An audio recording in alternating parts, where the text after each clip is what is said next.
All right, welcome to the 16th workshop in the Return to Freud. In this workshop, we're going to be covering two technical papers about psychoanalysis, specifically the therapeutic methodological dimensions. Both of these papers are from 1910, and I guess I will share my screen and get right into it. Just a second. Share screen.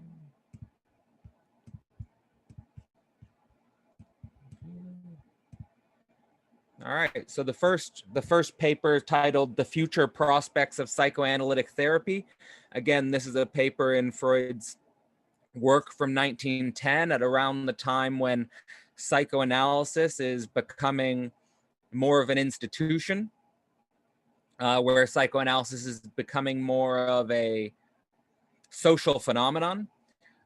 Freud makes a note that there's a big changes as a result of this process for him, because it's not sort of him and a few esoteric or marginal figures who are making grand claims about a new method and technique, but it's becoming more socially recognized, and that there are sort of, he's addressing the consequences of this process unfolding. What he notices in the practical medical dimension of psychoanalysis is that there are two stages that people encounter upon learning about psychoanalytic technique. The first is an enthusiasm for the expected benefits of the analytic process, and the second is a depression at the magnitude of difficulties in our way. I think that I myself have gone through these two stages in some sense. I definitely find myself often in a mixture between the two, but perhaps more on the side of the depressive side.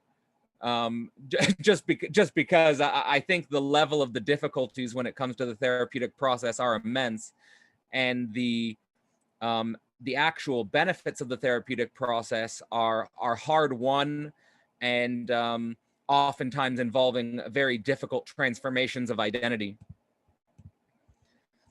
So from Freud's perspective in 1910, he sees, of course, the analytic process as in a type of battle with the psychological neuroses.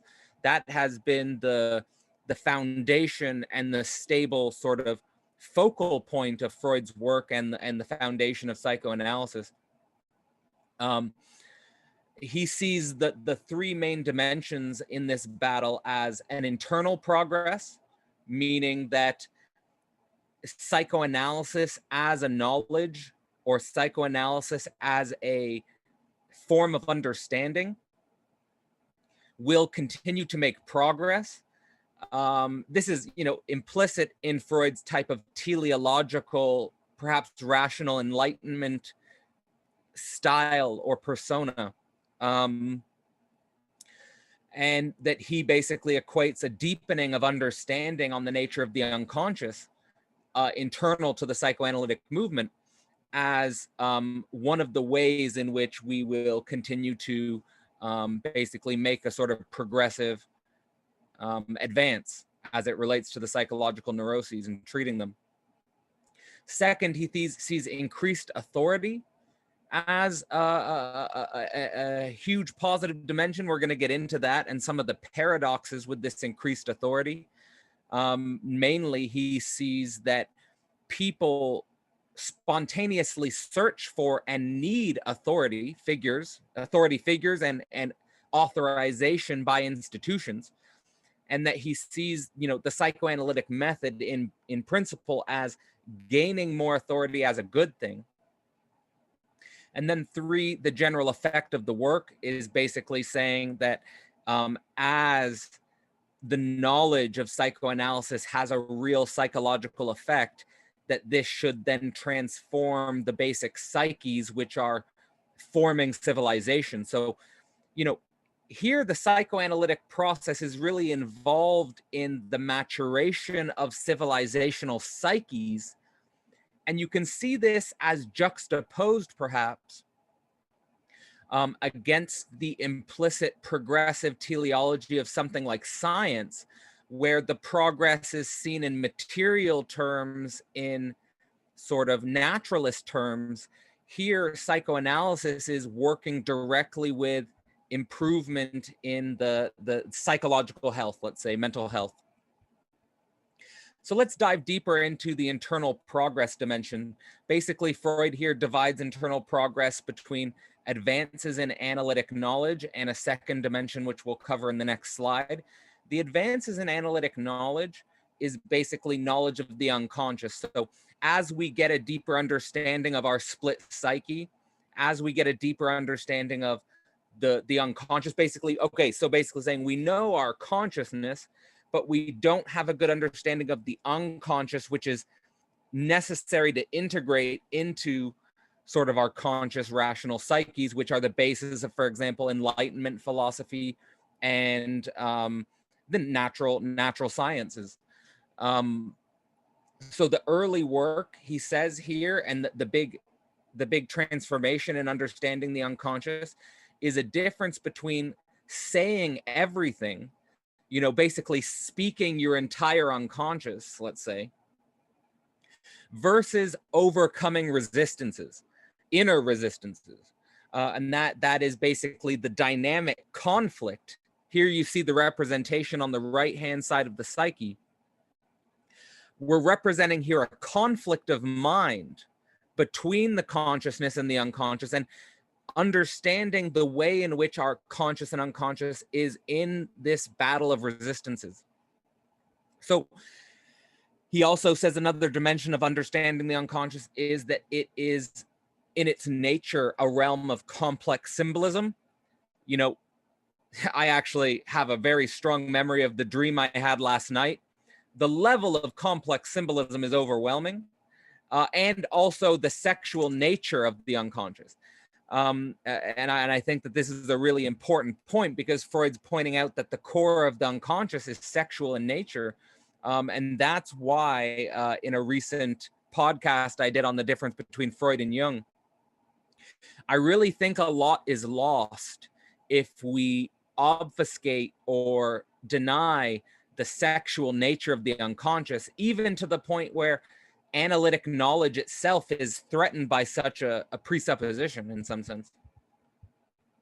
So the second dimension of the internal progress is as it relates to technique. So here the patient is overcoming resistances, and he makes a comparison between sort of the saying everything about the unconscious complex, the symbolic complex, which is in the unconscious. For example, someone struggling with a father complex, as I know I've struggled with a father complex in my own development. And he's putting emphasis on the overcoming of resistances as opposed to the speaking the totality, let's say, of the complex. Just being sort of aware of this process, that this is the technique that's needed in analysis. And that it's absolutely of essential importance that the analysts themselves have gone through an analytic process, a self-analysis, because we're not only dealing with transference on the part of the analysand, but also counter-transference on the part of the analyst. I think this is a really important aspect of psychoanalytic work, that, you know, you're dealing with transference. And what that means is that you're dealing with emotional, relational issues between the analyst and the analysand, which are projections of earlier relationships, like, for example, the relationship with the father or the relationship with the mother, of course. I actually watched Good Will Hunting last night, which is a good movie demonstrating this necessity of transference and the way in which transference works both ways, both between the analysand and the analyst.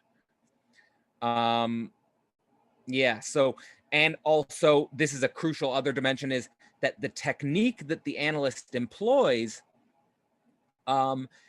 is one that will depend on the nature of the neurosis, the nature of the instinctual demands on the part of the anal sand and so forth. So that basically emphasizing the idiosyncratic nature of the analytic process. And this really emphasizes, you know, on this dimension of what Freud's emphasizing, that analytic work is incredibly demanding emotionally.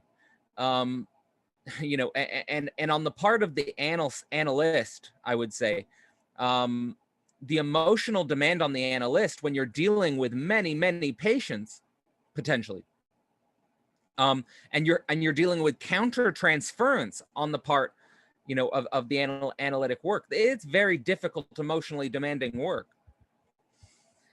So moving on to the second dimension of the Freud's here dimension of increased authority, is he makes a really interesting historical analysis that the neuroses have increased in power as the authority of religion has decreased in power. So basically saying that, you know, what's implied here is that religion as a cultural vehicle, religion as a social structure, is what sort of holds the neuroses of historical humanity, and that with the authority of religion declining, the increase in the need for psychoanalysis. You know, it's a precise equation here. That here psychoanalysis must increase in authority as almost as a supplement or a substitute for the decrease in the authority of religion. And given that analysis, you know, I think today we live in a society where both religion and psychoanalysis have a decreased authority and importance. So, and we just sort of have the free expression of neuroses, perhaps. But how to approach this problem is, I think, a deep philosophical one. Now, in the context of 1910, Freud's saying here that society will resist the authorization of psychoanalysis because analysis is critical of society. That analysis is basically saying that the repression and the neurotic psyche is in some sense created by the demands that society places on our psyches. You know, so here we get into political problems that are of an essential, you know, whether they're critiquing a feudal system, critiquing a capitalist system, critiquing a patriarchal system, that the ways in which society demands things of our psyche is in part what's creating the neuroses. Of course, now the mistake would be, and this is a Lacanian point, the mistake would be to attribute all neuroses as a function of social demand or social pressure, because there's also primal repression, or just the repression of being an embodied psyche. It comes with its own repression. So there's also that weird double repression, let's say. But what, from Freud's point of view, analysis here brings unwelcome truths which destroy ideals, and that we must be patient. So for those who are analytically informed, here we have to be aware deeply of that we are in some sense the bearers of bad news, you know, to reflect what Freud and Jung were saying when they brought psychoanalysis to the New World, saying that we're bringing the plague. You know, when psychoanalysis moves into society, there's going to be an inherent resistance to this, because in some sense we're destroying the ideals of society, and we don't bring any comforting replacements for those ideals. And that's a deep problem. That's a problem we still haven't really dealt with. But you know, Freud's here recommending patience. I don't know how far that takes us, but so Then you have the third dimension here, the general effect of the work. So he says that psychoneuroses are substitutes for denied instinct in both self and others, meaning that it obfuscates and distorts our capacity to come to the truth of both ourself and others.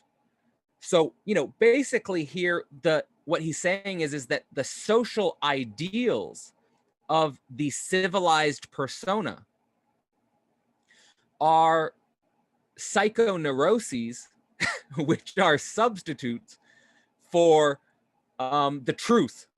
So what people are taking as the truth in an ideal is actually neurotic distortion. That's basically the Freudian psychology. And so the existence of neuroses here depend on a weird distortion created by a self-denial and a denial of others as a consequence of that. Sometimes people's neuroses are stronger internally than externally, meaning that they can observe the truth of others, but they are unable to understand the truth of themselves, which I've seen quite common.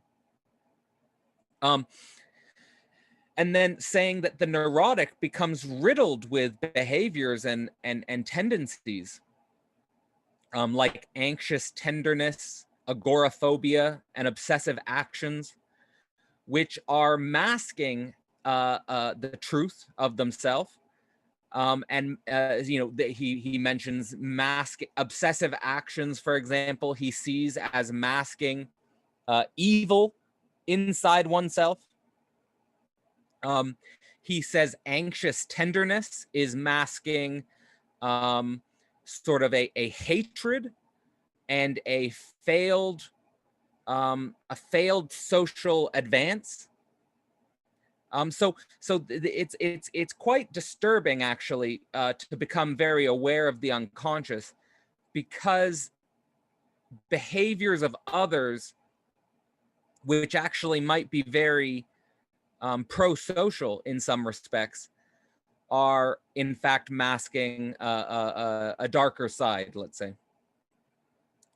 But he sees the overall process of psychoanalysis as a work of enlightenment, and the precise dimension of this work of enlightenment, I guess this is the positive side of what Freud's here, developing with psychoanalysis, is that ultimately we can free the energies consumed by neurotic symptoms here, the excess, the freeing the energies consumed by neurotic symptoms, which are serving an isolated fantasy away from reality. I guess the converse of that would be that ideally these free energies would be serving fantasies that are connected to society. And I think that this is a paradox, to be quite honest. And I think it's a paradox which is not very clearly articulated in Freud himself. And it's actually a paradox that I see appearing at the edge of Lacan's work as well. So, I think this is really where we need new thinking. This is where we need new philosophical insight. And that's the end of that paper. So let's go straight into the second paper, and then we'll open it up for a conversation. We have Wild Psychoanalysis from 1910. So Wild Psychoanalysis starts off with a story of an individual woman. And this individual woman is complaining about anxiety, and she finds herself in a position that she's divorced, but she's not done with womanhood, as what Freud says. Now, her problem basically is that religious belief is preventing her from achieving options for sexual relief. So it could be getting another partner or personal satisfaction through masturbation. And a doctor is basically telling her that she has to pick one of these options. Either you have to get another man, or you have to start, pleasuring yourself and exploring yourself on a sexual level. And Freud here is critical of the doctor who is telling the woman basically what she should do. Basically here interpreting her unconscious for her, which is a psychoanalytic mistake, because the point of psychoanalysis is that the subject should be able to interpret their own unconscious, as opposed to having a doctor tell them, what they should do. Like that's basically here medical science trying to be a religious priest in some sense. Now, Freud notes that in psychoanalysis, the concept of the sexual is both, and I think this is missed by a lot of critics of psychoanalysis, that the concept of the sexual in psychoanalysis is both lower and higher than the popular concept, and that this has ramifications for this specific situation with this woman and analysis in general. So sex in psychoanalysis deals with all acts of tender feelings. Basically, what we're dealing with here is actions of the heart, actions of the deepest affect, both of a primitive type, very impulsive sexual gratification, for example, and sublimated types, acts of, for example, you could even say that what I'm doing right now is a action of my heart, which is extremely sublimated on some level. So we're dealing with here sex in a very expanded sense of the term. Now, the ramifications of this is that the psychological or the mental dimension of sexual life cannot be overlooked or underestimated, meaning we cannot just equate sexuality with a biological act. We can't just equate sexuality with just a reduction to biology, which would be the critique in science and the medical establishment. He says that sexuality ultimately is a problem of love. How the subject receives and shows love. So when the woman is coming to the doctor and saying that I'm divorced and I don't know what to do with my sexuality, what she's basically saying in her unconscious is, I don't know how to share my love or show my love. And that the actual act of coitus, or the actual sexual act on a biological level, is often an inadequate way to solve the problem. So in other words, if the woman were to, against her religious ideals, go and sleep with another man or explore her, self in a masturbatory sense, that would very likely not solve her problem, which is basically how to show and share her love. It might solve her problem, but it not necessarily will solve her problem, because sexuality here is dealing with both the primitive aspects of us and the higher sublimation aspects of us.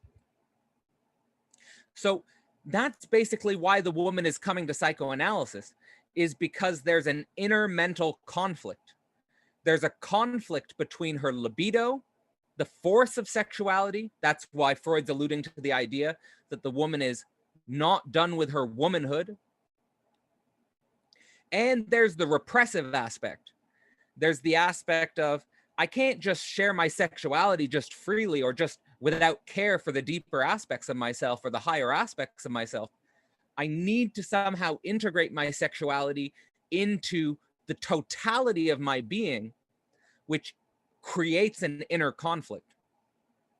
Now, in this woman's particular situation, she's dealing with the loss and the devastation of her marriage.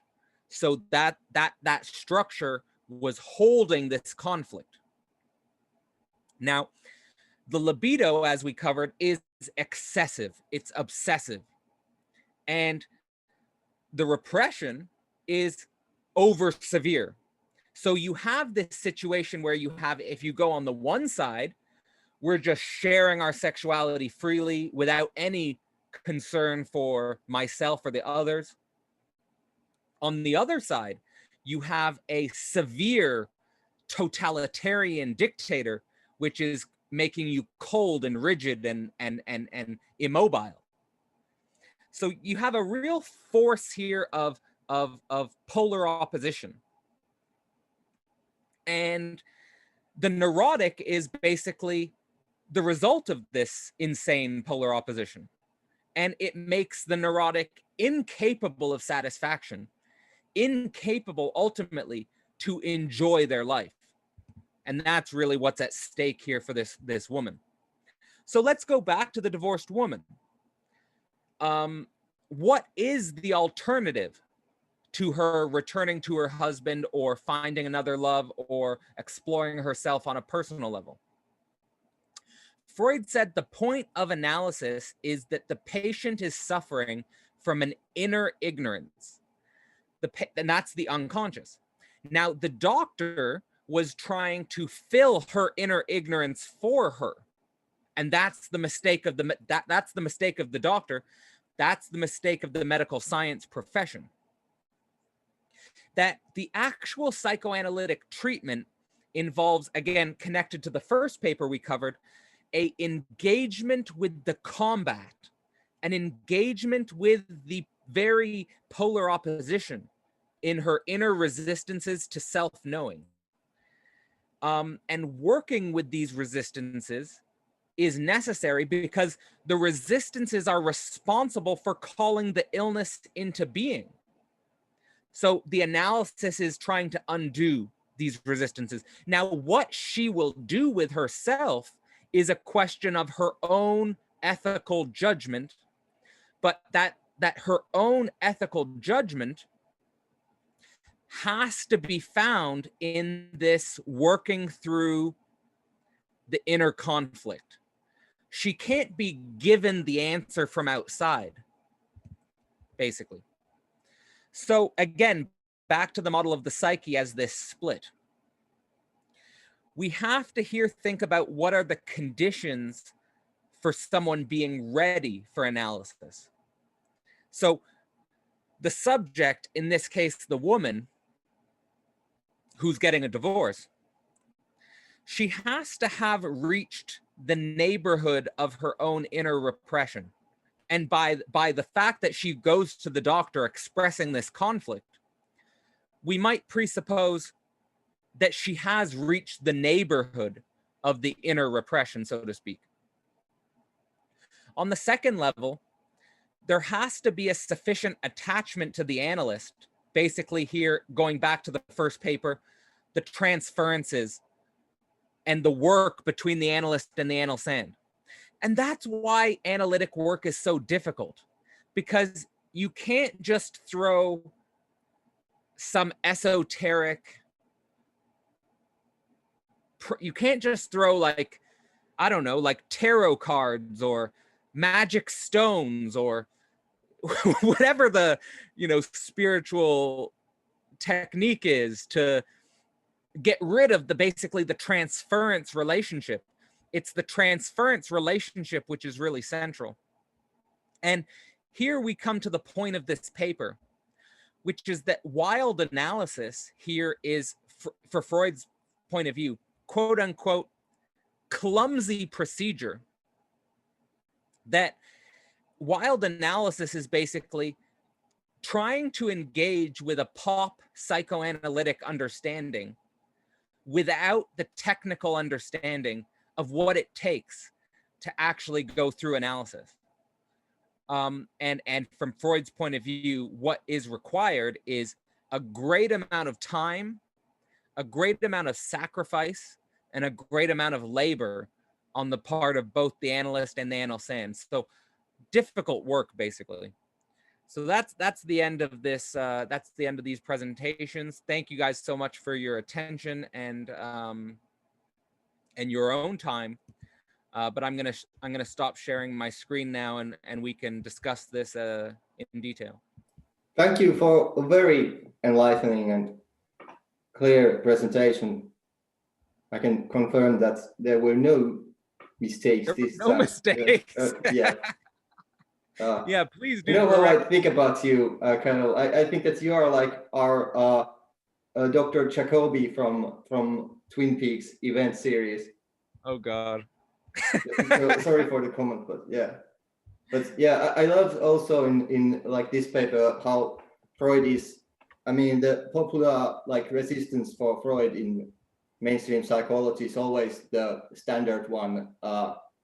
Well, he emphasizes sex too much, like yeah, but here he is saying that like coitus can even be like really inadequate for the expression of the subject's own like sexual trends.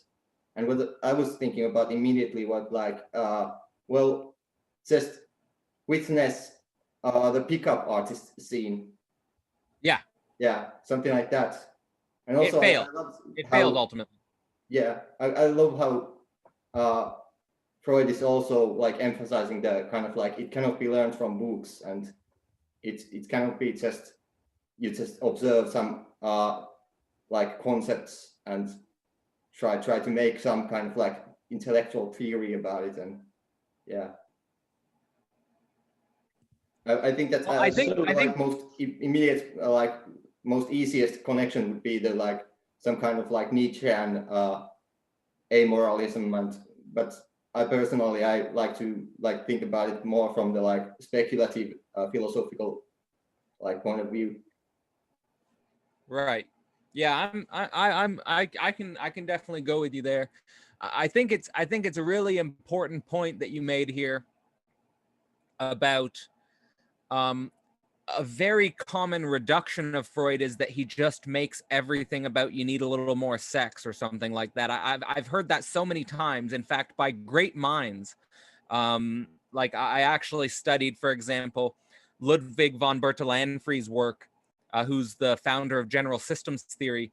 And his critique of Freud is literally saying, like literally he says in his general systems theory that Freud said, you just need a little more sex. And Freud never says that. It's always more complicated than that. And the example of the pickup artistry is a perfect example because internal to the pickup artist community, they all tend towards the failure of sexuality and towards this emphasis on self-improvement or, you know, some sort of spiritual development. Spiritual development without any kind of like libidinal stains.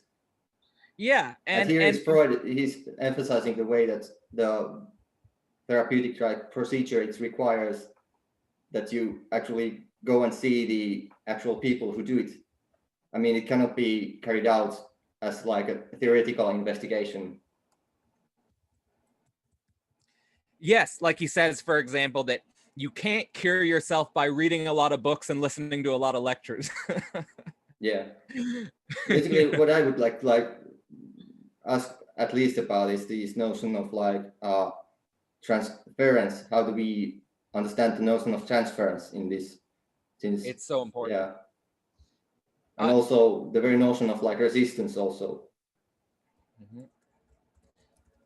Yeah, I think we should focus on that, to be honest. But Eric, you had your hand up. Did you want to say something? Yes. One of the things that really clicked for me when I was reading the Future Prospects essay is something that Zizek says often, is that the symptom is always addressed to someone. And I don't know why I've read that before and it never really made sense, but there was something in this essay that made that click for me. When Freud brings the psychoanalysis into the sphere of the social, the undercurrent of what he's saying is that the symptoms are addressed to that society. And, you know, if we go back to Lacan in Seminar 11, addresses this, chapter 3, he talks about Dora and the homosexual woman. The homosexual woman has dreams of having sexual intercourse with men, and you know, as a way of trying to prove to her analyst, you know, that she's giving him exactly what she wants. And Lacan says, no, that's exactly that's not disproving the theory, but it's actually showing that the desire of the hysteric. And what is there is this notion of the difference between the subject of the statement and the subject of the enunciation. That even though the subject of the enunciation may lie, the subject of the statement is always telling the truth. And so the symptom, even though it may be deceptive at its core, the unconscious is deceptive, it's still telling the truth. And so the symptom in its social sphere is telling the truth. It's addressing the society at large and telling a truth about it.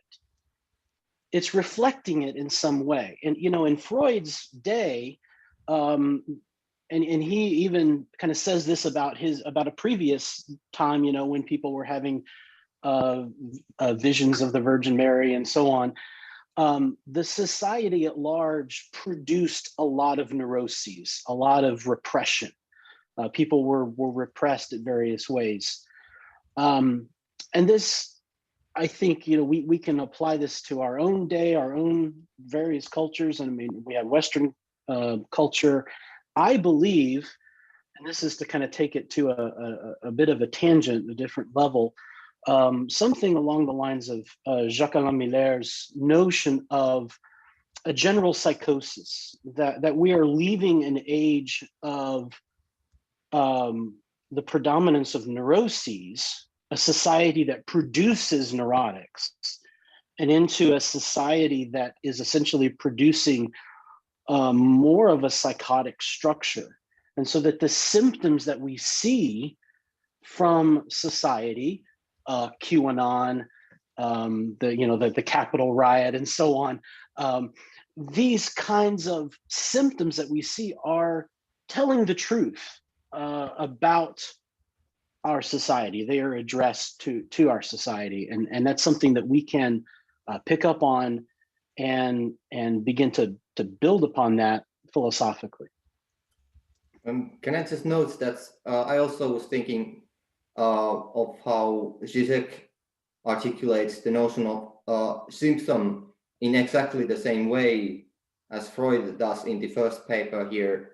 I mean, in like the sublime object of ideology, I think states the notion of symptom in the same way as this like ontological status of something that doesn't really fully exist, but when you bring it into existence by articulating it into symbolic, it just disappears. And Freud is like comparing it here to like evil spirits whose powers broken immediately as their very name is like recognized, the name by which they have kept secrets. And yeah, the connection of like what you made earlier is it's something that I didn't think about, but it makes so much sense also. I thought that that was a particularly interesting passage in the first paper about the sort of the way in which symptoms basically vanish upon understanding. Basically vanish as soon as you symbolically articulate them, like you say. The story that it brought to my mind immediately was in Harry Potter and the use of Voldemort's name. That he was said he who must not be named. You know, they can't speak the name of the evil figure, but Harry could easily speak the name because he's not sort of aware of this symptom within their universe. Well, that's anyway an example from a story of how that same process. Yeah, and yeah, Eric, yeah, you're exact. The way you're describing the truth of the symptom is beautiful, and yeah, maybe we could go a little bit deeper into that, because I thought that was one of the paradoxes actually of Freud's first paper, was that actually sort of not realizing, and maybe for the rest of Freud's career, sort of not realizing the truth that religious neuroses spoke, if that makes sense. Like he's very critical of the illusion of religion, right? And very sort of agnostic about the future of illusion in religion, but there's a truth in this symptom, I think, you know, going on what you're saying. Well, what's interesting, I think, is the way we even experience religion now in Western culture is different than the way they experienced it in Freud's day. And the way he's talking about religion, I think, is very different, because the way people experience religion today, I think, is more along the lines of a psychotic. You know, especially people that convert to you know, some fundamentalist or fanatical form, you know, of Eastern Orthodoxy or Catholicism or something like that, or they begin in their own fundamentalism to take up a kind of you know, they're building a kind of mythology with the symbolic structures that are available to them, but they don't inhabit that that religion in kind of in the same way. So I think even you know, we can observe how people experience religion, you know, in the effects of the alienation of liberalism and so on, and how that is radically different, I think, even than in Freud's day. Can I ask, what do you guys and girls, make about the notion of illusion in Freud's terms? Does, like, Freud presuppose that illusion is a cover on some, like, more substantial thing which eludes as some kind of, like, positive presence?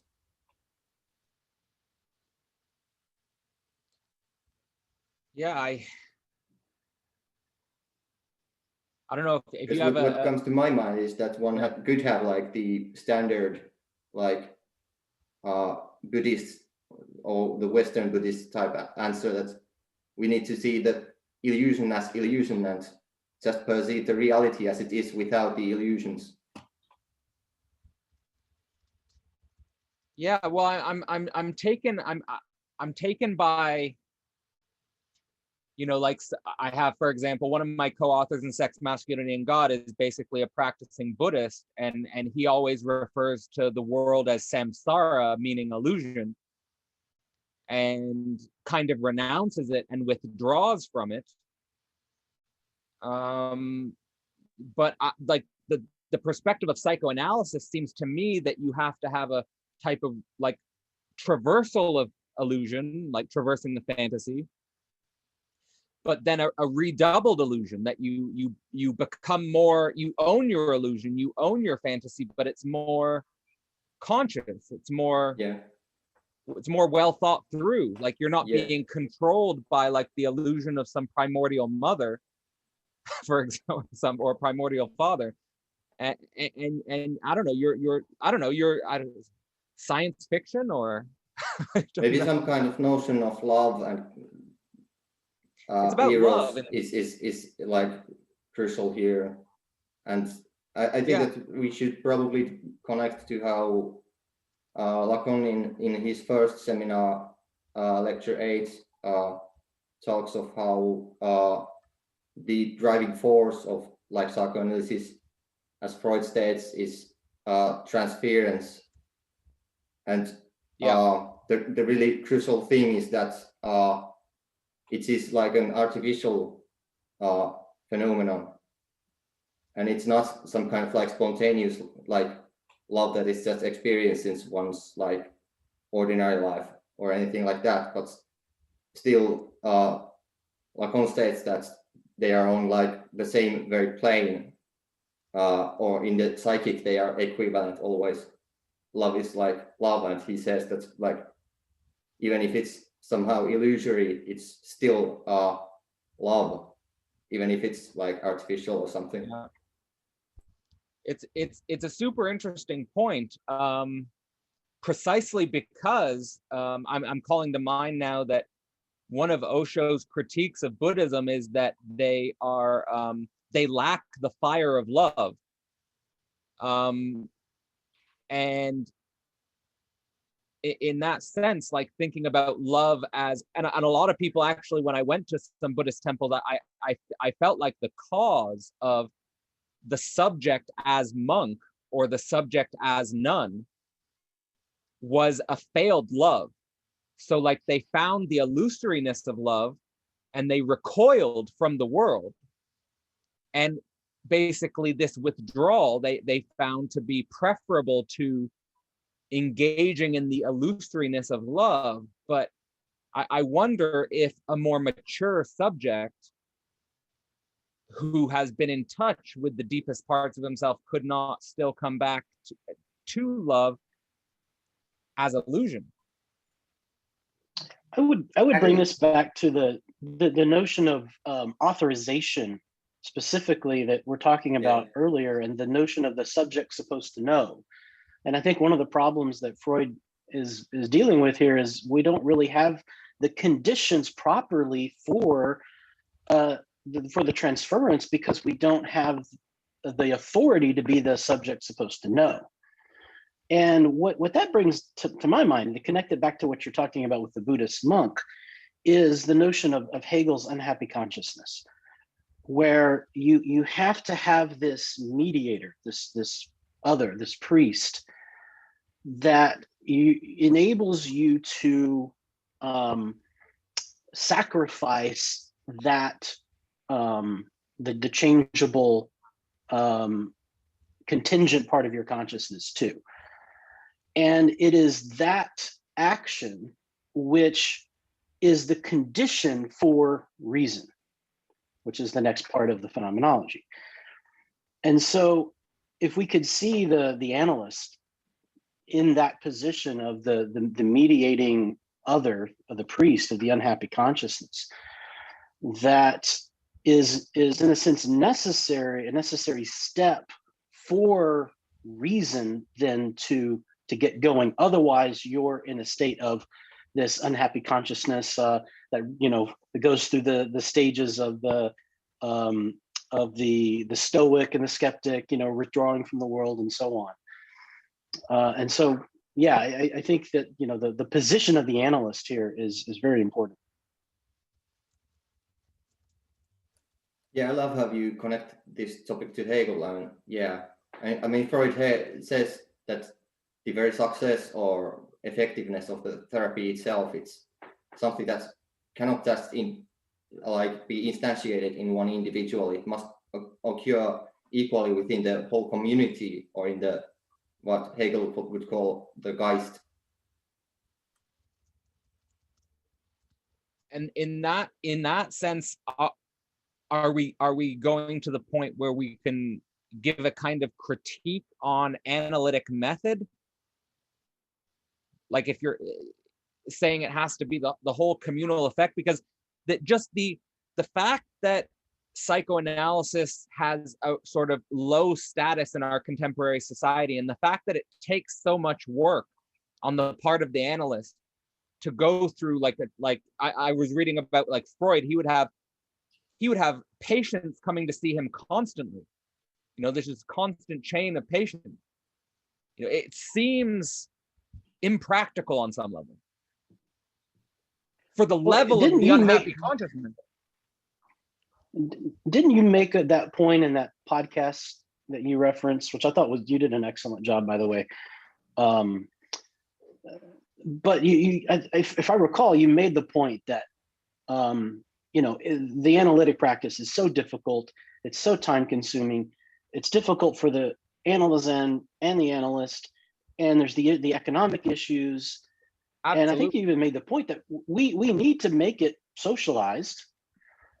It needs to be something that is more universal, more socialized. But it's so funny that is something that Lacan would actually say, no, we don't. Because one of the conditions, of the analytic experience for Lacan was that you are sacrificing something, you're paying for it. It's something, you're putting something on the line. And so there is this conflict with, within analysis itself of, on the one hand, needing to become something more universal within a society, a common social experience. But there is this heavy requirement, both from the analyst and the analysand, that seems to make that an impossibility. It's really tough, and I wanted to bring up, actually, with you in connection to what you've been saying in this workshop a little bit, that there's also paradoxes I find in Lacan's writings on religion, for example, like the future of or what is it, sort of saying that like religion is indestructible, and like that religion will return, and psychoanalysis might disappear, that it's too fragile, like that this type of language to me points towards someone like Jung as a symptom, like that Jung himself as a social historical symptom of Freud in some sense, and psychoanalysis, because like Jung is pointing towards mystical knowing, Jung is pointing towards religious archetypes, and in some sense that takes us away from psychoanalysis. And at the same time, go ahead. Reminded of how Lacan states in his first seminar that, well, there's just a basic mistake in Jung, since he cannot discern in any way between neurotic structure and psychotic structure. And I was almost saying like normal structure, normal neurotic, but I mean, that's the whole point. I mean, it's not the normal to be neurotic. Maybe we should, or I point out for for anyone who's not aware of Lacan's notion of psychosis, is it's basically the repression of the primordial signifier. It could also be a repression of the father in some sense. And if that is the general structure of our society today, I mean, I think you could analyze feminism in that way, basically saying, putting as the cause of social problems being the patriarchal oppression, is basically this challenge to the primordial signifier in some sense. And you could say it's a sort of psychotic outburst. I think the notion in like seminar book 3, but in the book 1, he just says that, he relates it to imaginary register, and says that the like basic thing is that the psychotic doesn't find any imaginary substitute in like what is discussed as inversion, which comes from Jung into psychoanalysis. It's a foreclosure of the symbolic, and that's what we see, especially with the breakdown of religion, where is this loss of the symbolic order that structures things, and in a sense, we're losing, that function of the, how Lacan relates the death drive to the symbolic order, the dead letter, that takes that excess of imaginary cathextion and deadens it, structures it, and and that's kind of allows people to sort of live within social structures. And we're seeing that kind of topsy-turvy upending of those structures with a kind of foreclosure of the symbolic order, at least at some level. I just want to make sure that I hope I'm pronouncing your name right, Jyoti. I know. See, you have your name, your hand up. Yeah, Jyoti. Yeah. So something that you were talking about, and what Eric also mentioned about how do we look at the socialized psychoanalysis, so that it gets more, it gets into community, Well, I think the fact that it's rare, its value also comes from its rarity. Something that Freud is also pointing out, that what happens when it's not easy for people to know their repressions and also to come to certain knowledges of their unconscious. Only then they can. I mean, as a society, the moment you try to do that, one knows that what also happens. So the fact that if you have to avoid any kind of mediocrity in it or any kind of larger impressionistic understanding of it. So I feel that it comes from the rarity. In the same connection, somewhere I have not read a lot of Freud, but I found this religion thing a little incomplete in this particular piece, and the way he's talking about. Because how do we look at when we are saying that when the religious hold was more? How are we understanding the break of religion? And I'm thinking of Hannah Arendt work, and how do we look at social and cultural? These are things that we need to discuss more. Also thinking that when religious hold was more, there were less cases, or what were the systems available, which were the knowledges. These things are possible through certain knowledges which are already there. So which were the knowledges that were existing at that time, which really made which made something like that possible, if it did make it possible. Personally, I'm more comfortable with terms like pre-modern and modern, because religion becomes little difficult over here. That how are we thinking of this break, that when in modern we are saying that there is less of religion. So yeah. I think it might be, throw this back to you actually. I think it might be related to the question of the symbolic authority. If we're thinking about the pre-modern and the modern world, like it seems to me like there are different structures of symbolic authority that we a priori give our subjectivity to, like versus, like, say for example, someone like me, I would more readily give myself to a psychoanalyst as opposed to a priest. Like, why? Like, I'm giving myself over in some sense to a certain authority, and why am I privileging the analyst over the priest or whatever religious authority we're dealing with? Now, but at the same time, things are more complex, because if you analyze my subjectivity deeper, how I've actually spent a lot of my time in therapy is through the formation of men's circles. So I'm giving myself to a more social, a more communal form. But I'm just trying to bring it here to the level of the symbolic authority, like, Yeah. if that makes sense to you. Yeah. And I didn't think like, I get it. Yeah. Adil, can I intervene in just a minute? Yeah. So if you look at Hannah Arendt's work, she's also analyzing the problem with a form of loss of authority. There's a whole essence of what is authority in between past and future. Very nice essay where she's, thinking about this problem exactly in this foreclosure of the symbolic, as we've been discussing here. But just to add, can we equate this problem of authority to religion completely? Do they completely overlap? So authority, say, according to Arendt, is this issue of, in some senses, agreeing to someone without coercion or persuasion, without argument or coercion in that sense. That is where authority gets activated, where hierarchy is just accepted for what it is. If I have to coerce you into hierarchy, or if I have to convince you through argumentation, that's not true authority in that sense. Authority works through simply accepting of that hierarchy in that manner. And if we think about that problem a little more in some senses closely, we immediately understand that loss of authority is not simple absence of authority. Things like bureaucratic authority immediately crops up as a replacement of that. When authority gets lost, there are other forms of authority that replace it, which is why authoritarianism becomes a major issue for modernity, fascism, authoritarianism, and those kind of things. So within that context, how would you think about this problem of religious authority, religion, and this loss of authority?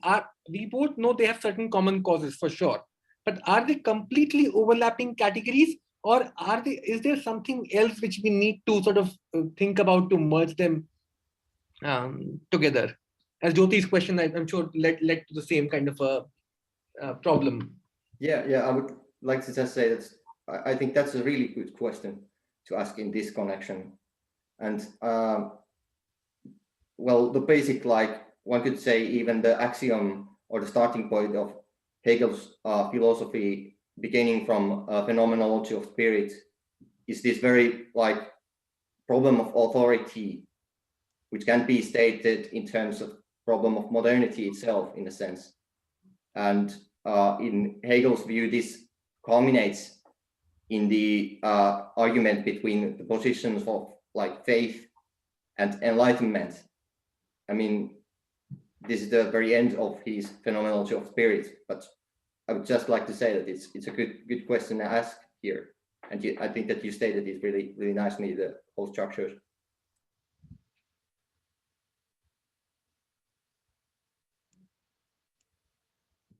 And what Freud is trying to do here is like he's in a way trying to authorize his work.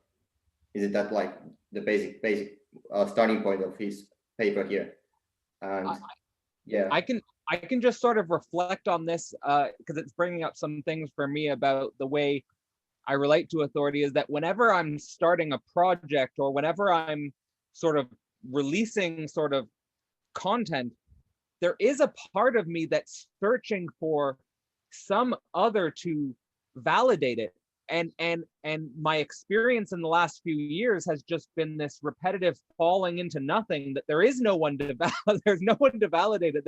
There's no institution that's going to come to me and say, oh yeah, like this is really valid work that you're doing here. Like, there's just this, you fall into a power vacuum, you know, like there's just nothing there. My own work, yeah, terrifying. Go ahead, Caddy. Yeah, it's liberating and terrifying, but absolutely. Yeah, go ahead, Chetan. Yeah, my own work, Caddy, leads to the same kind of point. In my work, I was thinking about authority as those stable points that we have to reach between to negotiate power and violence. You know, authority becomes a certain stable ground which we need to sort of engage with to negotiate power and violence relations. But what becomes very much more interesting is when you think of authority in the context of desire, not power. With power, we can have sort of very nice theoretical models to think about it, I think. If we read through, if you read Foucault, we read Arendt, we can have interesting models to think about authority and power. What is very difficult to think about is authority and desire, the other side of power in that sense. In what ways does a desiring subject needs an authority, and what is the nature of authority in that discussion? I'm not entirely clear about it myself. It's not something which I've completely thought about. Because in this paper, in one of the, I think it's in the first paper, Freud brings up that people desire and demand authority. Right. Exactly. Like that's where, And I see that as well. I see that in my own unconscious. Like I when I started my PhD, I was in a situation where there was kind of like basically a postmodern authority structure where there is no kind of authority structure, but there's people who have more power and money, but we're not really going to play that game. And I saw in myself a desire for some sort of authority structure. Like I wish it was there almost. And Carol, just to sort of add, I was thinking about writing this piece on understanding authority itself, in this authoritarian figures that was cropped up. When you think about it, you can write that analysis very easily through power. But there is a deep desire for authority in people around us. At least in India, we see that totally. It's not simply that we get more money to authority, Narendra Modi's or the Trumps of the world. There is a desire for authority that when you talk to common man, it comes across very, very sharply to you. In that sense that they think that without that desire or that authority, their world is not complete. Even if they have to bear a loss for it, even if their family members have to die for it or whatever has to happen, there's a desire for the authority. And if you look at and I think if you look at I think it even comes. Yeah, please go ahead. I think it comes down to. Sorry, go ahead. I think it comes down to this notion of the. Go ahead, Eric. Oh, to Chetan's point, I think it even comes down to people that question authority and attack authority and try to tear it down. It comes down to the desire of the hysteric, where really the hysteric is looking for that authority, but is looking for that that stolen jouissance, and the hysteric can't find it. And so it's constantly looking for it by trying to tear down every structure of authority that it comes across. Like it's got to be under somewhere. It's like the best manifestation of this, like the Trump crowd who is yelling that we need to, basically the form of the statement is that enjoyment has been stolen and we need to steal it back. Yeah. Can we also like connect this topic to therapeutic effects and efficaciousness of like therapeutic interventions in a sense? I mean, Freud is saying that only like very few civilized people are capable of existing without reliance on authority or even coming up, I mean, this is quite blunt, with an independent opinion. He's saying this quite like straight, like spot on, but I think that he's also saying that there is this enormous wave of suggestion going on in like the authority, also in the authority that is against Freud's project from the start. I mean, he's saying that there is an intimate connection between suggestion as a method and authority, perhaps on purpose. And yeah, I think that he's trying to like give an idea of how the like method works. And he's saying, I mean, I'm not an analyst, I'm just speculating and learning from books, but he's saying that it tries to save the analyst's efforts and also give the patient most unrestricted access to his unconscious. And one could say that Freud is aiming at resistance always in his project. Like he's saying that he's trying to overcome resistances, but what kind of like overcoming is this, like overcoming the resistance? I think that it is an like interesting question, like from the speculative viewpoint, or maybe from phenomenological viewpoint, how does like resistance appear to consciousness? Mika, I just sort of add to your question, or maybe ask you back in that sense. In that sense, what is the relation between authority and transference? Authority and substance. Transference. Yeah. Yeah. You know, because transference also authorizes something in that sense, which is why it's so important. And, you know, which is why without a certain degree of transference, you can't treat a patient and so on and so forth. And, you know, this whole politics of calling the analyst and the analyst and, you know, which is around, I think, this problem of authority. How would you think about it? This might seem quite unrelated, but I would connect this to the way that Zizek connects like access to class antagonism. I mean, isn't like an analysand supposed to be in a certain kind of like position of a worker?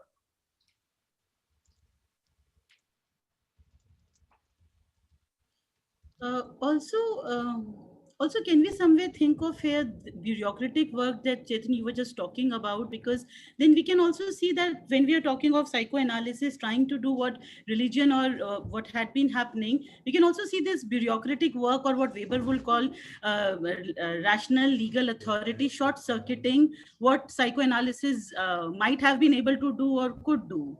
Because we are having with the present times, we have what Kedel was talking about. I mean, when we in our universities are always looking for this power, we while trying to know the unconscious, still knowing the unconscious, yet we are looking for these structures which are completely coming from the legal rational framework and the bureaucratic one. So that is also coming as an interesting interference over here. Just to sort of add to your point, when you look at what is sex, and we remember the Schuster thing, you know, that discussion of that machine of in which, you know, you get a sexual satisfaction, but without the I don't, if anybody remembers that example very clearly of Lenka Zupanchik's book. In the way they designed a machine where it will give you sexual satisfaction without the work involved, and so on and so forth, if I remember correctly. You know, the point being that this relationship of bureaucratic authority is actually linked to sexuality in that very direct sense. It is linked to that nature of the work that is required without seeking the satisfaction of some kind in that sense. How do you reduce work to this routinized, monetized thing whose satisfaction lies outside of it all the time? You know, whose satisfaction is given to you from another source, and the work is supposed to be done from another activity. how do you reduce a human being? And essentially the problem is, in what ways do you cover that gap? You find a way to, in some senses, permanently, not engage with the point of unconscious, or not engage with the unconscious negativity of the context of the work. Well, that's one of the points that Hegel makes, and at the very end of his section on the unhappy consciousness, is that, going back to the master-slave dialectic, it's through work and the enjoyment of that the slave comes into a full knowledge of the independence of his consciousness. But ultimately, what happens with the unhappy consciousness is that labor and enjoyment is sacrificed to this mediator, to this other. And what remains is a kind of a pain in enjoyment, what the remainder of enjoyment, and the work that the subject then continues to do is very unsatisfactory. So there is this kind of remainder that even after we sacrifice our labor and our enjoyment to this other, there's this kind of side effect or a kind of symptom, perhaps, even of that. I was thinking when Chetan, if I'm pronouncing your name correctly, Chetan, about this notion of the point of reference, like outside point. Would you characterize this as the gaze, the other's gaze to which the subject is performing the hysterical theater or the work of producing the emotional processes or the unconscious? I think that the notion of work theory of unconscious is really handy here, which comes from Samuel Tomsik's work. But the connection to master-slave dialectic is really crucial. I mean, it underlies for many, it's like Todd McGowan says, the skeleton key for many in understanding phenomenology of spirit. But I think it has been emphasized for the wrong reason, and it should more be pointed out that Hegel is trying to get the subject into the very work that he's doing in there, in sense. Exactly. I just found a page from Alenka Zupančič, the anti-sexist, basically. So she says, in this way, we get two separate entities. As a result of the first operation, we get a sexless other, to whom one can now relate in a friendly and non-problematic way. As a result of the second operation, we get a pure substance of sex, which we can enjoy directly whenever we want to. So, this sexless other, in that sense, is the bureaucratic work that you're doing, and the money that you gain becomes that, the free enjoyment that you can have later on in that sense. Something we can, think, and how does that split happens within the question of sexuality itself, through which this authority gets fractured in that sense. I don't know, something we can think about, I guess. Well, there's this sense, perhaps, like the other doesn't need to enjoy. So we sacrifice our enjoyment to the other. And because the other has the phallus, is not lacking, in that sense, that that's the sexless other. It's not enjoying. So our enjoyment then is marked by that impossibility, that it's marked by that, as Hegel calls it, a pain within what we do enjoy. And so there's this kind of, I guess, this kind of impasse of a kind of pure enjoyment of the other, or that isn't really an enjoyment. It's a sexless enjoyment of the phallus. And what we enjoy then is always marked by that death drive, that the pain in enjoyment, as Hegel would say. Eric, you're right. That pain in the enjoyment, but just to sort of think on it further, how would you think about this problem in that sense that precisely at the point that we seek this enjoyment without the other, which you might think about through the pain, or however you want to think about it. You want to enjoy, but without this particular other in that sense. You want this free access to enjoyment in that manner, and you can relate that to the issue of exploitation of the dead drive in that sense, exploitation of your partial rights. In some senses, the minute you try and reach this point, its right extreme opposite also becomes active in the society. The social is always split, and the other side of it becomes where you are trying to find you are trying to find that kind of work which is completely devoid of enjoyment in that sense. And it is precisely at that point that authoritarianism becomes active. It is precisely the lack of enjoyment in the work that is possible through sexuality or through that particular other, that you want to replace it with the authority figure. The figure of the Trump, which is, characteristically that figure through which you think everybody can enjoy. How do you understand that problem? I'm not sure if I can answer that directly. I mean, and this is right at the edge of my current thinking. So, and because I'm going back over Seminar 11 from Lacan, and I think it's something he touches on in the third lecture, where there is this need to try to deceive the other through our symptom, to hide our enjoyment, but the reason that we do that, we try to deceive the other, is to sustain the desire of the other. Our desire is the desire of the other, and so it's hazy, it's difficult to conceive, but it's this unconscious desire to prop up the other, to keep the other in its purity, that we engage in this kind of deceptive enjoyment. Very interesting. Absolutely. So yeah, that's in of the subject of certainty lecture in Seminar 11, if anyone wants to.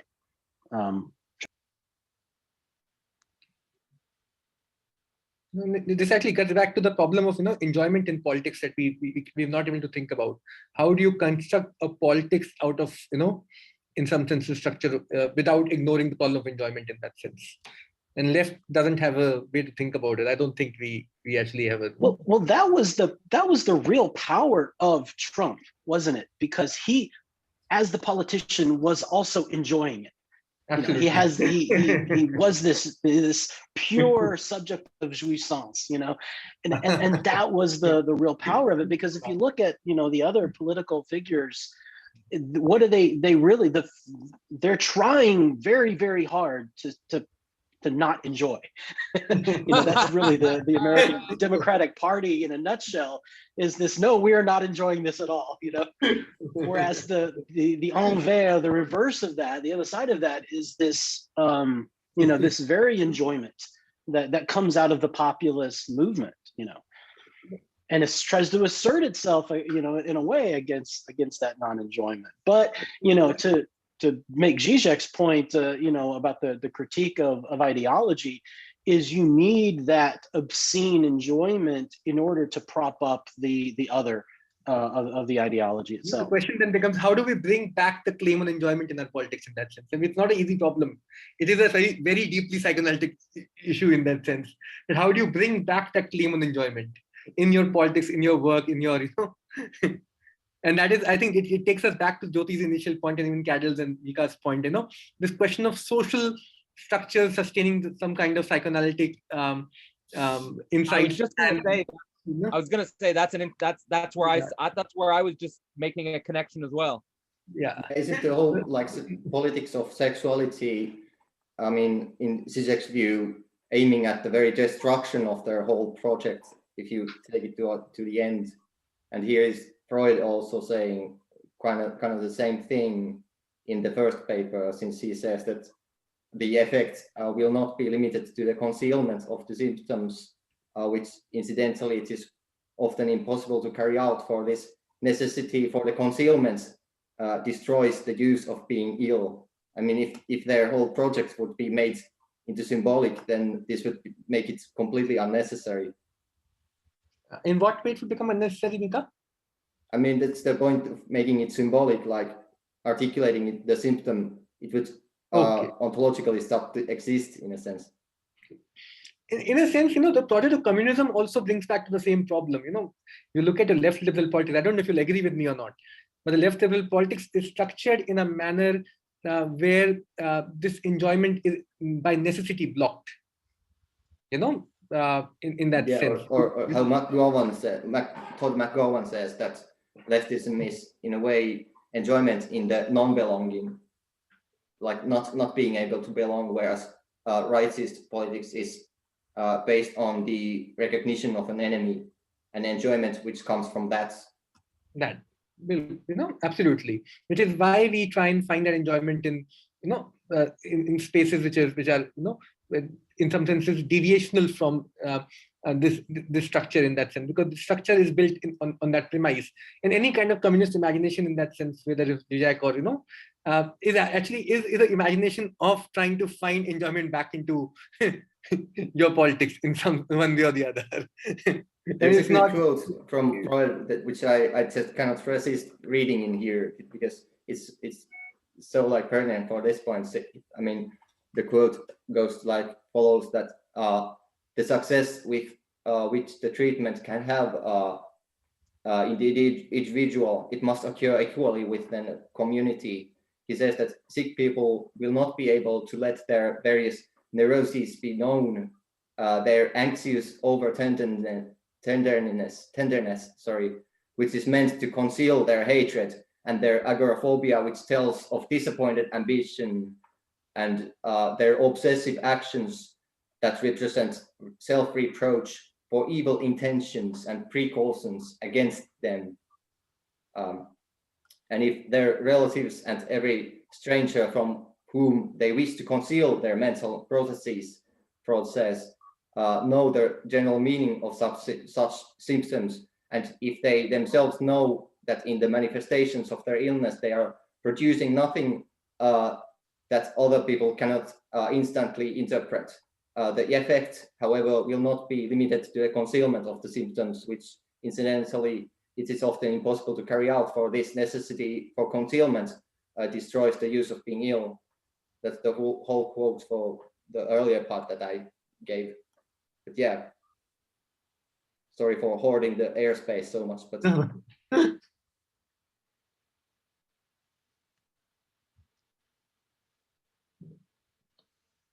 maybe to go back to this, I think it might be relevant to sort of emphasize the point you made there about McGowan's politics of the left and the right, as the left as this non-belonging and this right as sort of I guess the presupposed belonging that depends on an enemy.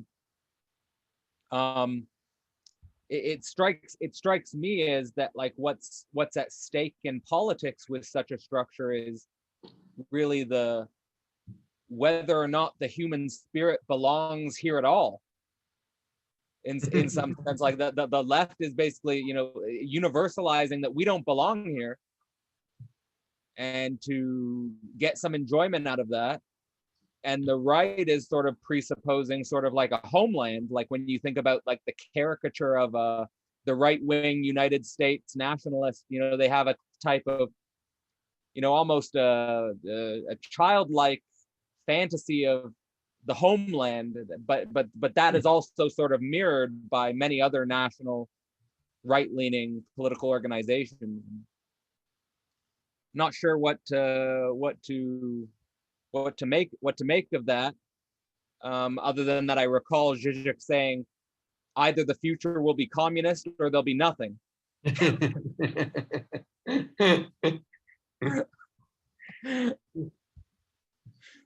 just gets darker.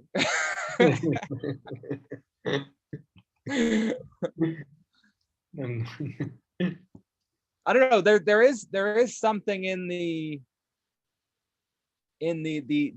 enjoyment in not belonging, is that you kind of enjoy just the spiritual process itself, which doesn't even have an element of overcoming in it, like which I'd say is the death drive. Because here, let me just quote from Slavoj Žižek's Less Than Nothing. This is the core of his argument of Less Than Nothing.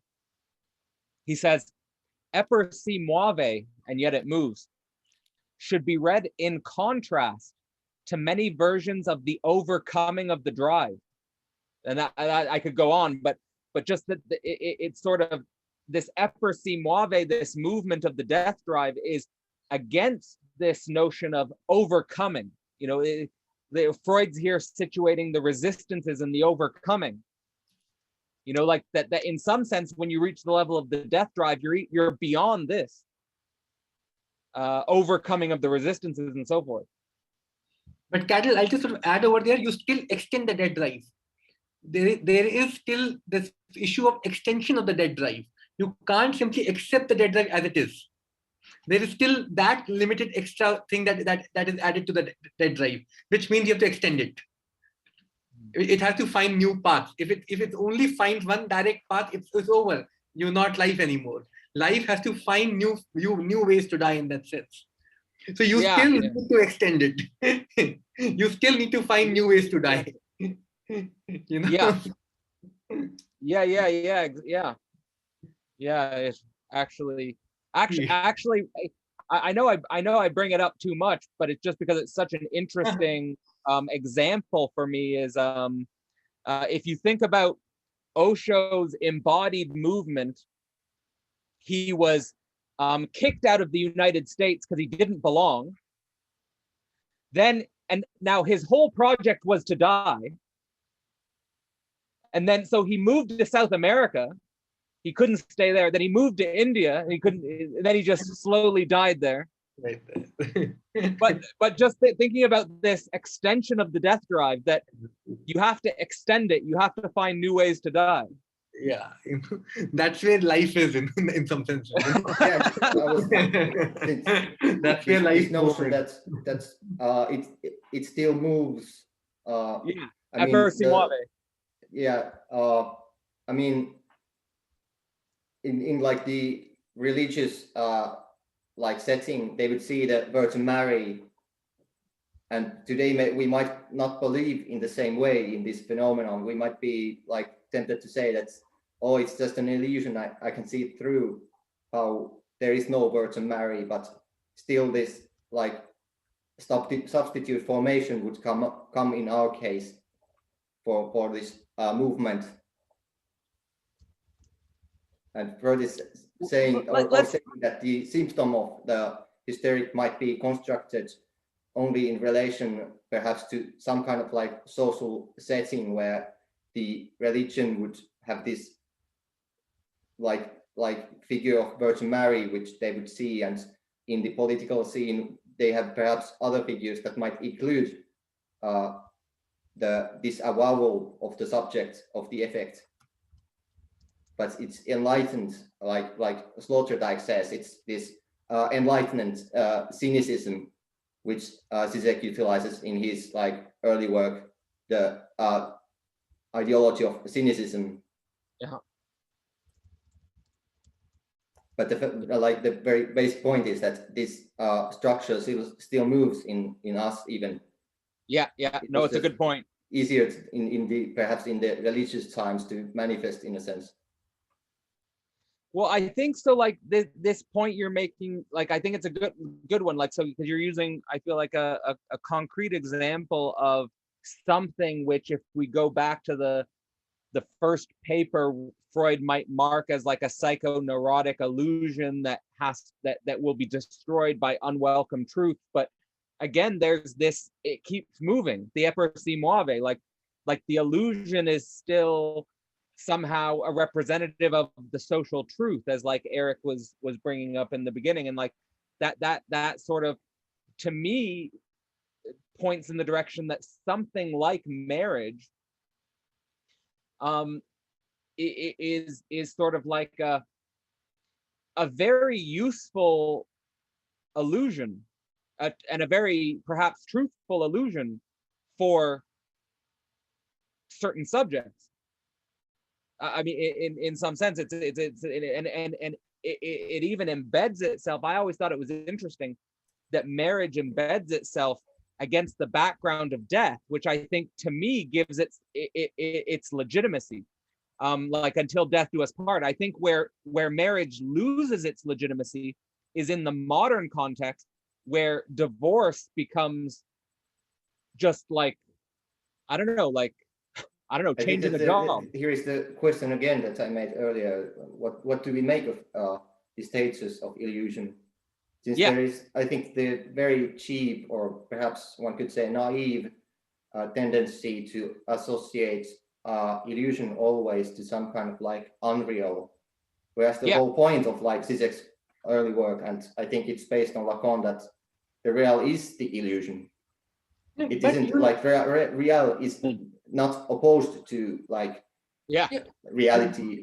Sorry, it's opposed to reality, but illusion itself is the principle of like illusion or distortion, as Zizek says.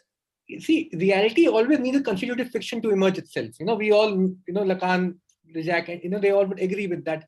Reality always needs a fiction to concretize itself in that sense. Real is just in some sense the resistance. There isn't like a reality beyond the illusion or the distortion. There is no reality beyond the illusion in that sense. Without that necessary fiction, the reality cannot get formed for us or appear to us in that sense. And that's the real substance of the death drive, the etos si muove, which, going back to what you were saying, Chetan, about this drive to constitute some authority at every turn, and if one authority goes away, like religion, then we need another one, and that's the circular orbit of the death drive, is just constantly looking for some, this movement to constitute an illusion and a symbolic order, the symbolic order which is the death. That is the death and the death drive, that dead letter, of the illusion of whatever type we choose. Yeah, I would just like to add from Zizek's sublime object of ideology, the way that he says that trauma is real. He says that the real is in this sense an entity which must be constructed afterwards, so that we can account for the distortions of the symbolic structure, and also says that the paradox of the Lacanian real is that it is an entity which, although it does not exist in the sense of really existing, taking place in reality, it has certain series of properties. It exercises a certain structural causality and can produce a series of effects in the symbolic reality of subjects. So just quoting here, because I think that this is perhaps the most clear speculative ontological statement of this notion.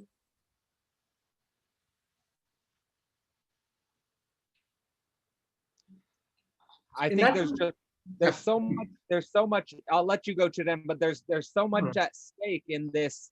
How do we conceptualize the real of illusion? There's so much at stake in this, it seems, and the reason I say that is because even in the podcast I did with the difference between Freud and Jung, I sort of tried to put Jung on the side of the imaginary and Freud on the side of the symbolic. And we can easily critique Jung, as many people do, as being sort of lost in images. But yeah, what is this status of the real of illusion, and people being gravitating so much for it, looking for it, and desiring it, demanding it? Sorry, Chetan, go ahead. No, I was coming to the same point. Your question about the subject of Buddhist subject in that sense, a subject who's trying to, in some senses, detach himself from illusions of life. He's trying to construct a reality. He's trying to construct at least a conception of life which is without illusion. Yes. In that sense, what is the construction itself like? In that sense, what is the space for the construction in the human? One side you can see the Buddhist subject who's trying to denounce reality or denounce illusion. The other side you can find subjects who are completely ready to embrace all kinds of illusions in that sense. Yes. As a way of living. I'm not saying which one is right. I don't think any one can be, one can be right and the other can be wrong path. But I'm just pointing out in what ways do both these paths meet also at some point. Both these paths are actually trying to, in some senses, struggle with a constitutive lack that exists below. Well, that's the way I would say I'd say that their positions a subject can take vis-a-vis the real, and yet neither of them are right or wrong, but they are making different claims about illusion. Like they're making different claims about the ontology of illusion, let's say. And I think like this is, I mean, there's so much at stake. I mean, and I think using practical examples like I've actually, for example, gone to a Buddhist temple, observed how the monks operate, how the nuns operate. I still think that there is kind of like illusions in operation within their social being. Would you then, if it isn't really a normative question, like what's right and what's wrong when discussing illusion, but maybe I think the more crucial point would be that do we take calling something illusion as an opportunity to retreat?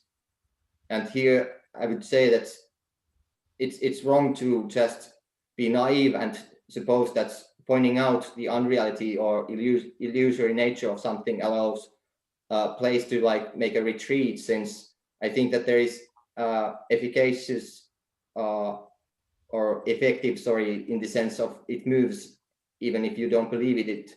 This type of like cynicist ideology always. I mean, even when I see people who talk about Osho's community, I clearly see some kind of like cynicist reaction to reality and calling things illusory. And but I think that it's a point of like retreat from, in a sense. But Mika, wouldn't you agree that the similar slippage lies in the other side also? So if say you find certain people who want to completely embrace the illusion, they might start thinking after a point that there's no reality. Sorry, can I ask which other side? Yeah, if you take these two sides, one is that who completely embraces the illusion, the other who completely rejects it. For simplicity, we're picking these two sides in this. I'm just for simple. I want to make this kind of like simple, but we can make this type of like. Yeah, I'm just making it for thinking purposes, nothing else. Not a normative thing. The interesting problem over there is that neither one of those sides in themselves can function without their own gap. There's a problem that if you look at these are not simply claims about reality. These are also techniques about living the life. These are technologies also in some senses. There's a problem at that level that when you start thinking that these are simply claims about how the world is, these are also subjects' claim about dealing with how he's supposed to live his own life. It's a technique in that sense, at one level. If you can think this kind of like technologies or like symbolism in the sense of Freud's like unconscious symbolism. In the sense you're asking, are these techniques? If the point is that there is this type of like ideology at work, or as you said, technology or symbolism work. Yeah, there is ideology at unconscious. But it is something more than that also. Even if you do not ideologically believe them, even if you do not believe them, even if you take Zizek's position that ideology functions without anybody believing in them. These are at very practical levels also techniques. For example, if me and you have to go and live in a monastery, and if we have to inhabit that life, we have to inhabit the technique regardless of the fact whether we actually want to embrace it like an ideology or not. And that becomes. I would say that it is unconscious, since it's the thought which has the status ontologically of not belonging to anybody's mind. Nice. Yeah. Perhaps to coordinate this with something that Zizek brings out in the last chapter of the Irreducible Remainder, where he talks about quantum physics. And I think this is a really interesting point where the wave function of an electron is this kind of pure potentiality. And he equates this with the real. And it's it is the real of becoming. The real is always becoming. And immediately when the electron is observed, it comes into being, it's already kind of an illusion of that prior becoming. So such that even in the concrete being, there is something illusory about it, illusory of that prior becoming. And so, we can look at various collapses of the wave function, so to speak, in religion, different political orders, and so on. And we say, oh, that's an illusion. But there's something real. There's something concrete about it. And you're saying, well, this is a technique.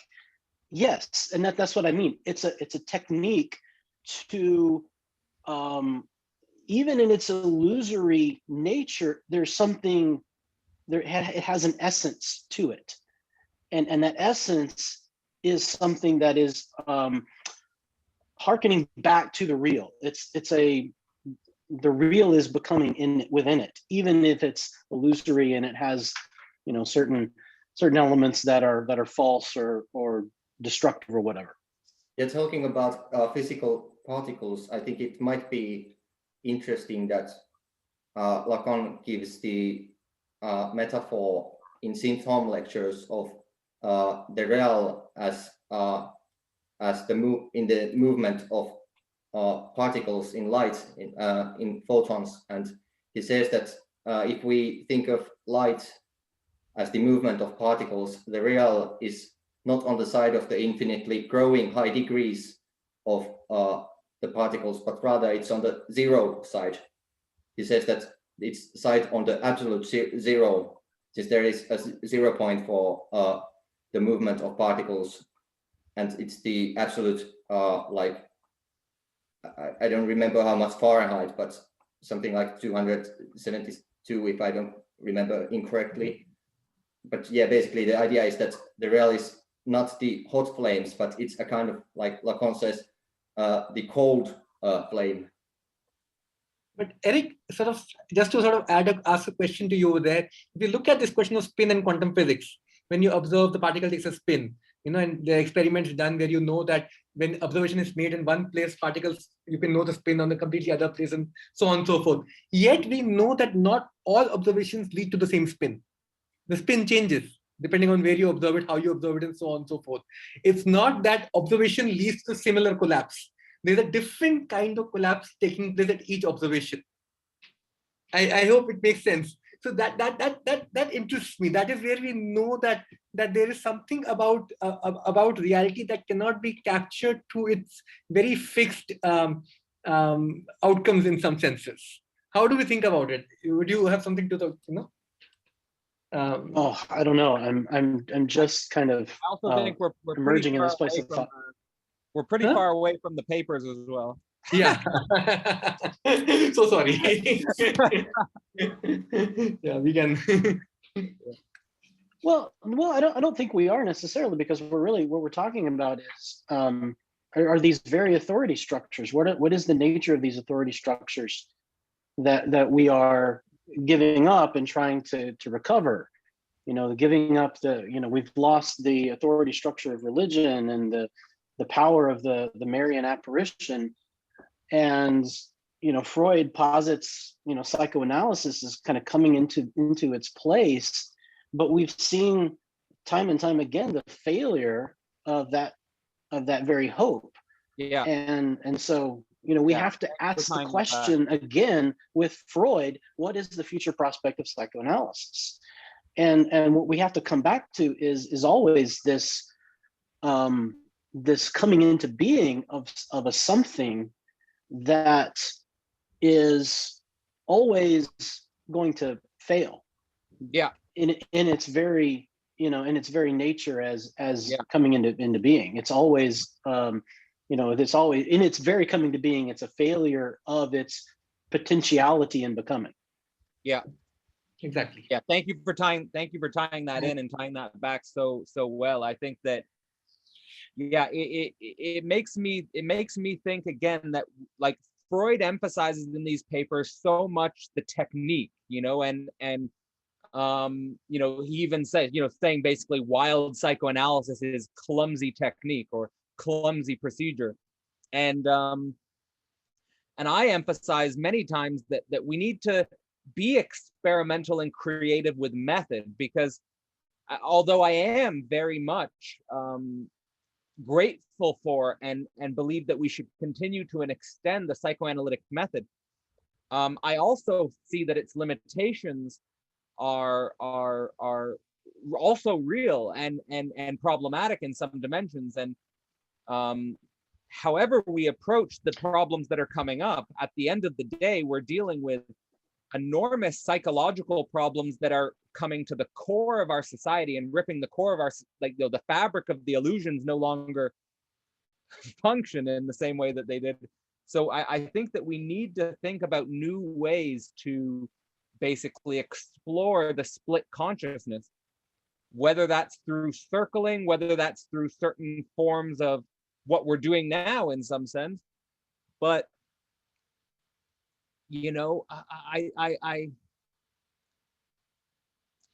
what's at stake? Well, we're seeing this happening. Just let me say, go ahead, Eric, but I just want to say, I think what's at stake is the capacity to love on some level, and love. I don't know if that's being too cheesy, but do Eric, I hear Beatles songs playing? All like, you all you need need is love. All you need all is you love. need is love. You just need to come together and love each other. Everyone, no, go ahead, Eric. Well, we're seeing this very thing happening right now within psychoanalysis, specifically in the Lacanian side. A couple of weeks ago, there was a whole conference that was organized that was basically just about attacking Jacques-Alain Miller and his kind of orthodox school of Lacanian analysis. And it was organized, around Gabriel Tupinambra's book, The Desire of Psychoanalysis, and Zizek and Alenka Zupančič were all keynote speakers. And as I was kind of watching it, I kind of like, what is this all about? And basically I'm seeing how, okay, there is this orthodox Lacanian school centered around Miller, and there is this periphery that is specifically kind of a Latin American, but also Zizekian kind of heterodoxy that is wanting to explore some kind of creativity within analysis. And Miller and his more reactionary centrist type political sensibilities as well is resisting this kind of liberals effort. Yeah, this effort, especially within the developing world, South America, Brazil, and so on, that are wanting to take analysis, into a more radical political, area. And so we're seeing this very thing happening, right now. And so this is very, very relevant to, what we're talking about. I think is very relevant. I think we are relevant. I think we are important. I think we're really clever. No, no, it's exact. No, it's totally true. And it's also maddeningly frustrating in some way. But yeah, it's so crazy. It's almost like it's exactly what you said earlier, Eric, about anything that comes into being is going to start to fail. And that's true also of to the point where it becomes a fundamental feature of the philosophy itself, that we're all of our creations are gonna fail. I mean, it's kind of like an inversion of the ancient type of creativity or political authority which tried to eternalize itself against any possibility of failure or any possibility of critique whatsoever. Do you agree that there was certain type of hysteria as a reaction to the excess of the authority figure of Miller in this desire of psychoanalysis? In a sense, it was almost like how Zizek says that the scene of excessive father's enjoyment has transfixed the hysteric's gaze in there. Oh yeah, definitely. Yeah, maybe Eric, yeah, you want to comment on that because you probably attended more of the lectures than I did. Yeah, and I need to read the book. I think it's probably because Tupanumbra is really trying to do that very hysterical kind of reconstruct the master signifier of psychoanalysis. You know, it's like, okay, how do we actually conceive of analysis in terms of, you know, we talk about the clinical side and the theoretical side, and there's kind of an impasse between those, but then there's also a kind of, and I can't do him justice because I haven't read his book, but there's kind of a meta language about how we even talk about that sort of thing, and that's what he wanted to highlight is between the clinical and the theoretical, how do we talk about psychoanalysis as a movement? You know, his book is entitled "The Desire of Psychoanalysis." So thinking of it in its kind of subjectivity, so how do we approach the future prospects of psychoanalysis from that point of view? I mean, it's kind of like crazy in a sense that Tupanumbra is claiming that there is no epistemic privilege to analyst.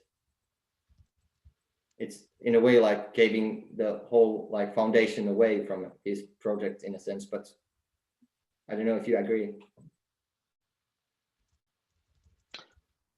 Yeah, well, I mean, it brings into question always the notion of an orthodoxy within analysis, and just the whole dialectic of, you know, Freud's desire to create a kind of orthodoxy, and then how that was, there was kind of a failure of that, even from his own daughter, you know, the development of ego psychology. And then Lacan is a kind of reassertion of an orthodoxy that itself is a heterodoxy. Yeah. And now we're doing the same thing. So this dialectic is always ongoing. Maybe the solution is pure silence. Well, then we're just getting back to the question of the monks, right? Yeah, exactly. Now we're back to the monks. Yeah, that might be going too far, since I was thinking that maybe my comment on it being this type of like hysterics scene might be a bit excessive or unfair in a sense, since they are really producing knowledge, and it is a serious project where they're trying to articulate it truly in a like systematic way, and it's not that just this type of like trying to see the excessively enjoying father with his pants down. It's not, it's something else also. And yeah, the way that the hysterics case is, it's just paralyzed. The encounter with the real or the paternal jouissance turns the hysteric into an immobilized or frozen gaze, like Medusa's head, quoting from Zizek's Incontinence of the Void here. But in their project, they are really producing a new like orthodoxy already.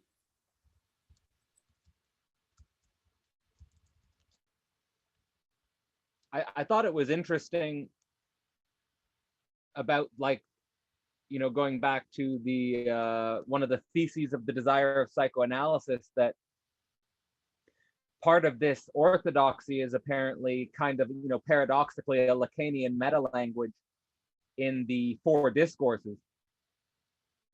You know, that the four discourses become their own kind of meta language, or the other of the other in the symbolic order, and that, you know, I don't know what to make of that, I suppose. But that other than that, like, the only way I feel like I can break that meta language in myself is by identifying the ways in which I occupy every one of those positions. You know, at a depending on the relations, I suppose. Like, I feel like I can inhabit the master's discourse, I can inhabit the university discourse, I can inhabit the hysterics discourse, and the analyst discourse. I can sort of inhabit them all, and have done. in some way. I don't know, but maybe it's if there's any like really some pressing question or some pressing point about the two papers that you want to sort of, I don't know, give an opinion on or a point of view on that now would be the time. And then otherwise I'll do like a summary of what we've tried to do, a summary of what we've just covered.